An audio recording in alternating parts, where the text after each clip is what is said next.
一个被反绑着手的赤脚男人在雪地上夺命狂奔，身后的黑衣人手持电锯，不疾不徐地在冰面上割开一个口子。他似乎不担心男人会跑掉，事实也正如他所料，男人没跑出多远，就因为极致的严寒手脚不听使唤摔倒在地。紧接着，黑衣人拖死鱼般将男人拽到了冰洞前，男人被扔进冰河，拼命挣扎却无济于事。黑衣人封上冰链后扬长而去，男人最终命丧于此，尸身为了河底的鱼虾。不久后，男人的尸体被附近村子的小孩发现，村长第一时间报了警。刑警队队长周鹏正陪着女儿心仪滑雪，接到报案后马不停蹄赶到了现场。这起作案手法极其残忍的凶杀案引得众人围观。周鹏仔细勘察后发现附近冰面没有被凿开的痕迹，分析尸体应该是从上游被冲到了回水湾。周鹏和下属吴雪顺着冰河一路来到上游7公里处的大坝，不出意外，案发现场就在大坝附近。然而大雪会覆盖一切痕迹，能不能发现线索就要看他们运气好不好。上天眷顾，再加上周鹏的火眼金睛，两人很快发现了异常之处。扒开积雪，果然看到了大量血迹以及冰面上一个特殊的4边形标记。尸体被带回鉴定，但因为面部和四肢被鱼虾啃食殆尽，暂时无法确认其身份。另外，尸体被冻在冰里时间较长，死亡时间也无法做出判断。唯一的线索就是死者胃里的汞类化合物。这东西虽然有毒，但抛开剂量谈毒性都是耍流氓。死者胃里的这点并不能致命。据法医解释，这东西是提炼稀有金属产生的废弃物，虽然不值钱，但想弄到却有些麻烦。根据这一线索，周鹏将目光锁定在了回水湾附近的村子。村里有个废弃的提炼厂，据说以前还红火过一阵子。村里的男女老少多半都在厂子里干过。后来听说4个老板其中1个出了车祸，厂子便在不久后关门大吉。周鹏在村长和村民李永胜的带领下前往提炼厂，厂里破败不堪，没有任何线索。场外却有一排通向冰河的脚印。周鹏和吴雪顺着脚印一路来到案发地，扒开雪层后，惊讶地发现冰面下又出现一具尸体。另一边，刑警汪豪正在带队调查一起绑架案，绑匪十分狡猾，多次变换交易地点，最后要求事主带着大量现金上天桥，并将钱扔在通过桥底的货车上。汪豪见状也毫不犹豫跟着跳到了车厢里。年轻人有够拼命，汪豪虽然没什么事，手机却遭了殃，联系不上同事，他只能单枪匹马上阵。绑匪开着车来到一个煤场，打开货箱时发现了举着枪的汪豪，情急之下骑着准备好的摩托车溜之大吉。汪豪急忙抄近道堵住了对方，一个飞踢将绑匪连人带车踹翻在地。可见汪豪确实是个不要命的主。绑匪倒地后仍在负隅顽抗，拿着头盔想和汪豪一较高下，结果狠得怕不要命的，几招之后就被汪豪制服，还泄愤般将人一顿胖揍。绑匪虽然归案，汪豪却没能逃过上级领导的教育，但对此他却不以为意，认为不管黑猫白猫，只要能破案就是好猫。汪豪对绑匪进行了审问，这才得知绑架案是假，拿钱和情人私奔才是真。据女当事人说，自己和情人是真爱，绑架案也是自导自演的。老公王建设本身就爱玩失踪，这次更是半个多月没有音讯，他和情人便打算借这次机会弄笔钱远走高飞。如今东窗事发，爱人反目，开始互相推卸责任。汪豪继续询问王建设的情况，女当事人表示老公失踪前曾给自己打过一个电话，说要去依稀见一个生意伙伴。汪豪马上联系了当地警方，并第一时间赶往东北办理失踪案。刚落地东北，汪豪就被一个主动帮他拍照的好心人骗走了手机。好在他身手敏捷，对付区区几个小毛贼不在话下。最后，汪豪和小毛贼因为打架斗殴都被送进了警察局。想必身为警察的汪豪也是第一次以犯人身份体验了监狱1日游。周鹏收到消息后，从派出所保释了汪豪，两人初见便火药味十足。周鹏表示汪豪不该滥用暴力，汪豪却仍是一脸不以为意，先是贬低了一番当地的治安，接着又表示自己好歹帮忙抓了几个贼，一句谢谢没有不说，还要挨顿教育。周鹏开车带汪豪回警队，车上的心仪一直以为所有警察都和爸爸一样古板，对汪豪这个性格跳脱的警察颇有兴趣，并主动提出加个微信。周鹏眼看女大不中留，一脚油门阻止了两人的交流。回到警队后，周鹏向吴雪介绍了汪豪，得知要协助对方调查一起人口失踪案，吴雪的不满便脱口而出。周鹏表示这是命令，劝吴雪克服一下。汪豪看着黑板上周鹏整理的冰河凶杀案资料，很快便发现了盲点，表示自己的失踪案和凶杀案很可能是一起案子。失踪人员王建设曾在10年前和另外3人开了金源提炼厂。据目前掌握的消息，除王建设之外的另2名合伙人也被曝失踪。汪豪查看了在冰河下发现的2具尸体，从体型和身高来看，应该都不是王建设。与此同时，一个男人被关在暗无天日的地窖里，不多时有人走进了地窖，给男人灌了一瓶矿泉水，便转身离开，中途没有发出任何声音。翌日，周鹏带着汪豪来到案发现场的冰河，老韩和李永胜都在钓鱼，汪豪正和一条长满尖牙的食人鱼大眼瞪小眼，一旁钓鱼的老韩吓唬他这鱼是会咬人的。就在今年夏天，有一个跟你差不多的帅哥在这儿有用，小鸡鸡直接被鱼给咬掉了。汪豪一脸还有这种事的表情看着老韩，李永胜连忙解释是开玩笑的，根本没有这回事。汪豪翻了个白眼，扔掉了食人鱼。周鹏还在耐着性子说服村长带自己到提炼厂，老韩对此颇有不满，认为会影响自己的生意。最后耐不住周鹏的施压，答应带2人去一趟提炼厂。临走前吩咐老韩离开时帮他把儿子带回家。4人驱车前往提炼厂，中途经过厂子的排水管，村长建议周鹏先下车看看，免得待会儿还要再跑一趟。还表示那管子里排出的水都是经过有关部门鉴定的，一点问题都没有。汪豪看着附近的风景，有些好奇村民们为什么会同意王建设他们在这里建提炼厂。村长表示，当初他们手续完备，各项检测都完全符合标准，再加上能带动村里的经济效益，提升村民们的收入，没有理由不让建。周鹏也提出了自己的疑问，他注意到村里有很多先天残疾的孩子，其中也包括村长的儿子，这种情况难道就没有人怀疑和提炼厂有关？村长突然变得有些激动，即使怀疑又有什么办法？老板跑了厂子关了，他想告都不知道该告谁，再加上当时的各项检测自己从头跟到尾，除非他们耍了手段骗过了自己。如村长所说，不仅他被骗了，全村人都被骗了。地面上的排水管只是用来掩人耳目的，真正排出废水的是藏在河底的一条管道。2具尸体也正是在管道的正上方发现的。提炼厂为了节约成本，将未经处理的废水直接通过地下管道排到了河中。废水中的汞类化合物直接影响了孕妇肚子里的胎儿，导致村子里近10年出生的孩子中超过半数都是先天残疾。深埋地下的污水管道被曝光在青天白日之下，2个在冰河中发现的死者被证实确实是提炼厂的合伙人。失踪案的王建设和最后一位名叫翁杰的合伙人目前仍下落不明。这个翁杰就是村长口中那个出了车祸的老板，他的妻儿在车祸中丧生，本人也于很久之前出境前往西班牙。从提炼厂到发现真正的排污管，凶手似乎一直在引导警方。吴雪认为作案的很有可能就是村子的村民，出于报复残忍地杀害了2个合伙人。汪豪却觉得凶手有可能是王建设和翁杰，之所以这样做就是为了误导警方将矛头指向村民。周鹏觉得2人的想法都有道理，眼下还是需要实地探查一下，摸摸情况。正巧2天后就是元旦，村子里比较重视这个节日，这一天大家都汇聚在一起，正是明察暗访的好机会。这时汪豪收到心仪的求助短信，他忙不迭来到2中篮球馆，发现了被混混们关在小黑屋的心仪。心仪因为某次周鹏出紧急任务，将他一个人关在黑乎乎的办公室里，有了幽闭恐惧症。汪豪为了安慰他，讲起了自己那位警察父亲的故事。那时候他还小，父亲在某次任务中救下了差点失足掉下房子的坏人，结果坏人恩将仇报，朝着汪豪的父亲捅了一刀，最后一个好警察在送医途中不治而亡。这件事是汪豪多年来的心结，他始终认为父亲太傻，也因此对所有犯人都不假辞色，只是为了不重蹈父亲的覆辙。晚上，周鹏和汪豪住进了村子，心怡打来电话询问2人在哪。明天是周鹏的生日，他想在走之前给周鹏一个惊喜。这时屋外传来口琴的声音，心怡一听就知道是周鹏在吹，因为自己老爸只会这一首，并且只在小时候哄自己睡觉和有大案子发生的时候吹，现在吹显然是被案子难住了。心怡没有再提惊喜这一茬，匆匆挂断了电话。翌日，村里人声鼎沸，大家都在忙活着迎接元旦。村长将2人带进了大院，年轻人们正忙着搭架子。李永胜的手被意外掉落的锤子砸伤，汪豪急忙拿出创口贴帮他贴上。这时周鹏注意到村长正在和老韩说话，内容听起来有些奇怪。村长说今年的红包不够发，老韩马上掏出1沓钱塞给他。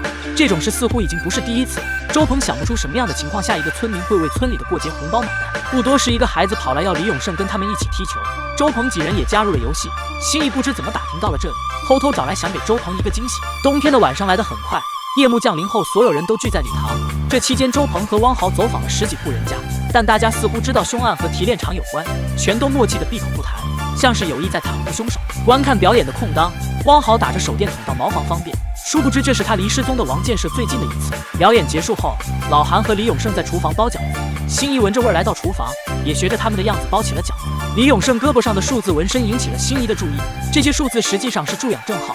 李永胜很小的时候，父母和兄长就死于火灾，小小年纪的他变成了孤儿，多亏一个好心人的长期捐助，他才得以顺利完成学业。李永胜也曾试图找到这位好心人，无奈对方却始终不肯露面。后来李永胜就干脆将助养号纹在了胳膊上，时刻提醒自己要做一个好人。晚上，汪豪翻看着手机里的照片，发现自己无意中拍下的一个电锯有些不寻常，上面的标志和警方当时在冰面上发现的印子十分相似。汪豪马上将这一情况转达给了周鹏，2人马上出门找那个被拍下的电锯，却意外和准备作案的凶手撞了个正着。凶手见事情败露，将王建设扔上后座驾车逃走。周鹏和汪豪也急忙驱车追赶。一番惊心动魄的追击后，凶手为了摆脱2人，点燃车后座并将车子开进了冰河，自己则趁机跳车逃走。汪豪见状，二话不说脱掉外套跳进了冰河。周鹏阻拦不及，只能慌忙在后备箱拿了绳索和手电筒跟上。汪豪拼尽全力将后座上的人拖了出来，结果却在水下迷失了方向。千钧一发之际，周鹏用手电筒照亮了洞口，引导汪豪找到出路。事后汪豪在医院挂点滴，周鹏仍心有余悸，他觉得汪豪实在太冲动，差点将命赔进去。汪豪表示，他要是知道救的是王建设这样的人渣，打死都不会跳下去。周鹏对于汪豪的想法不敢苟同，认为他父亲只是做了一个警察该做的事，相信假以时日汪豪会理解。这时正在抢救王建设的医生走出了手术室，遗憾地表示病人实在太虚弱，言外之意自然是抢救失败，线索再次中断。汪豪气急败坏地指责医生没有尽力，这个性格任谁看来都确实不适合当警察。周鹏拦住情绪失控的汪豪，希望医生能帮个忙，暂时隐瞒王建设的死讯，引出想要斩草除根的凶手。周鹏很快便通知了村长，不多时村长便火急火燎地赶到医院，他的额头上还有个明显的磕伤。村长解释是在来的路上不小心摔倒。汪豪将昨晚的事隐去细节告诉了村长，并表示王建设这2天就能醒过来，他是唯一一个见过凶手的人。村长一脸感激地谢过2人，随后便匆匆离开了医院。周鹏则全程一言不发地盯着村长，希望能从他的言行中发现端倪。村长带着这一消息离开，没过多久，果然有人坐不住了。他扮成清洁工进入医院，紧接着用一招柯南手法调虎离山，最后趁没人注意潜入王建设所在的病房，掏出一把刀刺向躺在病床上的人。谁料床上并不是王建设，而是等候多时的汪豪。汪豪每次都先拿枪指着疑犯，可惜疑犯们似乎都并不害怕，也不觉得汪豪会开枪。事实也的确如此，汪豪把枪当烧火棍使。神秘男人见状没有丝毫犹豫，迅速反击，双方扭打在一起。周鹏破门而入支援，结果却还是让疑犯逃出了病房。这瓮中捉鳖的陷阱似乎不怎么完美，好在一番追击后还是成功抓到了神秘男人。汪豪上前摘下对方的口罩，发现此人竟然就是老韩。老韩被带回审问，原来他的真实身份就是4个合伙人之一的翁杰。那时候翁杰主要负责提供专利技术，虽然建了污水处理厂，但另外3人为了节约成本，只有在检查的时候才用。机缘巧合下，翁杰意外发现了那条秘密管道，并表示要去举报王建设3人。没成想不久后，他和家人便遭遇了车祸，妻儿当场死亡。这场事故任谁看来都不像是简单的意外，伤没完全好，翁杰便离开了这片伤心的。他在国外找了一个因病死亡无亲无故的男人，整成他的样子顶替了他的身份。翁杰回国后便开始计划杀掉王建设3人，为妻儿报仇。等他发现村里的许多孩子因为那条管道遭受无妄之灾后，为了赎罪也好，弥补也罢，开始资助那些先天畸形的孩子，希望他们能过得好一些。与此同时，吴雪正在翁杰家搜证，发现墙上挂着不少他和孩子们的合照。这时李永胜来到翁杰家，说村里有点事要找他。吴雪谎称翁杰和周鹏出去办点事，自己来帮忙拿点东西。2人有一搭没一搭的闲聊。李永胜问起了汪豪的伤势，听村长说还挺严重。吴雪表示没什么大碍。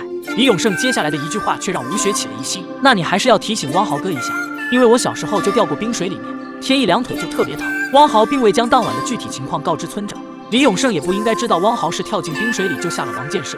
吴雪心中警铃大作，马上反问李永胜为什么会知道这件事。此言一出，无疑将自己置于危险境地。吴雪小心翼翼地拿出一把美工刀用作防身，同时假装不在意地跳过了这个问题。但李永胜显然没打算放过吴雪，将她打晕后捆起来扔在了地下室。离开时注意到了桌上翁杰的资料，得知老韩就是翁杰时，他的眼里顿时迸射出寒意，似乎恨不得将对方挫骨扬灰。剧情到这儿，真凶自然就是李永胜无疑。那么翁杰顶罪的做法就有些奇怪，除非他知道凶手是谁，并且因为某些原因愿意包庇对方。与此同时，对翁杰的审讯还未结束，周鹏始终觉得哪里不对。汪豪安慰他不要把自己绷得太紧，还请他和心怡晚上一起吃顿火锅庆祝大案告破。周鹏去收拾东西，这时心怡打来电话，汪豪顺手接起，但电话那头却传来李永胜的声音。此前他曾借口送光盘挟持了心怡，并要求周鹏拿翁杰来换女儿。汪豪看了看桌上周鹏和心怡的合照，几乎没怎么犹豫，便打算带着翁杰前往约定地点。周鹏发现后急忙开车追赶，这时吴雪也醒了过来，他第一时间将情况汇报给了周鹏，同时还给他传去了翁杰的资料。一番追逐后，周鹏凭借老练的车技成功截住了汪豪。2人下车后都试图制服对方，周鹏提醒汪豪不要忘了自己的身份，汪豪却表示如果连一个好人都救不了，那他宁愿不要这个身份。2人争执间，李永胜驾车朝他们撞来，周鹏踹开汪豪后躲进了车里，结果2人双双晕倒，李永胜则不费吹灰之力带走了翁杰。2人醒过来后马上驾车追赶，同时还请求指挥中心设卡拦截。然而李永胜早就做了最坏的打算，不管付出什么都要除掉翁杰。看到拦在路上的警察后，他不管不顾，直接一脚油门冲了卡，车子和警察东倒西歪的躺在路边。汪豪开着一辆巡逻摩托继续追赶，周鹏也急忙让人挪开障碍物，驾车紧随其后。汪豪很快追上了李永胜，李永胜几次试图别停摩托车，结果他不知道汪豪对于跳别人后车后斗十分有经验，但这次他的战术没有奏效，李永胜猛打方向盘将汪豪甩下了车。这一段纯花火展示，同时也体现了汪豪确实是个不要命的愣头青。汪豪被后面赶来的周鹏接上了车，2人继续对李永胜穷追不舍。周鹏对附近的路况了如指掌，又一次超近道拦住了李永胜的去路，双方紧接着便是一番车技大掰头。不得不说，导演是真的很喜欢雪地飙车的戏码。周鹏专心致志地和李永胜比车技，汪豪在一旁围观。两人手里的枪都变成了烧火棍，从头拿到尾愣是一枪不开。虽然开枪后要写汇报，但眼下的情形如此凶险，真的不考虑开一枪吗？哪怕震慑一下敌人也是好的。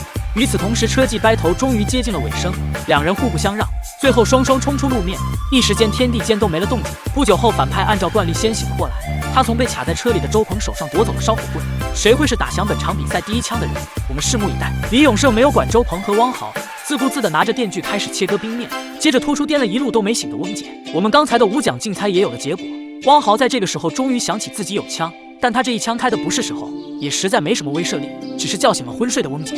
李永胜手里也有枪，他用周鹏威胁汪豪放下手里的枪，汪豪短暂衡量后扔掉了枪。一旁的翁杰一脸莫名，没有搞清楚发生了什么。周鹏询问李永胜女儿的下落，李永胜却要求他再帮自己一个忙，把翁杰扔进冰河里。周鹏和汪豪都以为李永胜是为了救走翁杰，没想到却是要杀了他。紧接着，李永胜讲起了自己一家被灭门的惨案。他家里的大火根本不是意外，而是因为哥哥发现了污水管的秘密，有人纵火灭口，而那个人就是翁杰。在翁杰嘴里，自己是4人中唯一反对秘密排污管的人，也是遭到报复妻儿惨死的人。但在李永胜嘴里，翁杰才是始作俑者，提炼厂全都是他说了算，排污管也是他的主意，沙王建设不过是为了灭口。周鹏提出质疑，汪豪也反驳，如果真的是这样，翁杰何必将另外2个人的死揽在自己身上？翁杰也表示，之所以杀李永胜的哥哥，是因为对方一直在用那个秘密敲诈他们，末了还希望李永胜放过周鹏的女儿，毕竟他是无辜的。李永胜似乎并不相信翁杰的话，他气急败坏地准备将翁杰拖到冰洞，结果因为挨了一枪，体力不支倒在地上。暴风雪马上就要来了，李永胜希望周鹏能好好考虑到底要不要帮自己的忙，毕竟时间不会等他，拖得越久心意越危险。周鹏还在犹豫，汪豪觉得李永胜的话有道理，为了一个人渣牺牲心仪实在不值当，他一下一下爬到翁杰身边，周鹏则一边劝说汪豪，一边找机会扑倒了李永胜，给他戴手铐时无意中发现了那串纹身，同时想起曾在吴雪发来的资料里见过。电光火石间，周鹏明白翁杰就是李永胜的助养人，李永胜瞬间崩溃，他以为的好人和坏人都是翁杰，他要报答的和要复仇的竟然是同一个人。翁杰也痛苦地说，从第一具尸体被发现，他就怀疑到了李永胜头上。到医院杀王建设也是为了顶罪，但是谁也没料到事情会到这一步。翁杰反复向李永胜道歉，紧接着便爬起来朝冰洞跑去。他希望自己的死能消弭李永胜心中的仇恨。周鹏见状，急忙脱掉衣服跟着跳了下去。他死死拽住翁杰的衣服，却怎么都使不上力气。千钧一发之际，李永胜跳了下来，他拼命拖起2人，将他们送往洞口。这一刻，他心中的善战胜了恶。汪豪扔下腰带，将2人拽了上来，紧接着又握住了李永胜的手，试图将他拉上来。这时候，他也打破了自己不救坏人的原则。但也许善恶好坏就在一念之间，这世上没有纯粹的好人，也没有纯粹的坏人。李永胜说出了关着心仪的地方，随后便挣脱了汪豪的手。也许他一直都是被仇恨支撑着活下来的，如今仇恨没了，活着的念头便也没了。或许这冰河是他最好的归宿。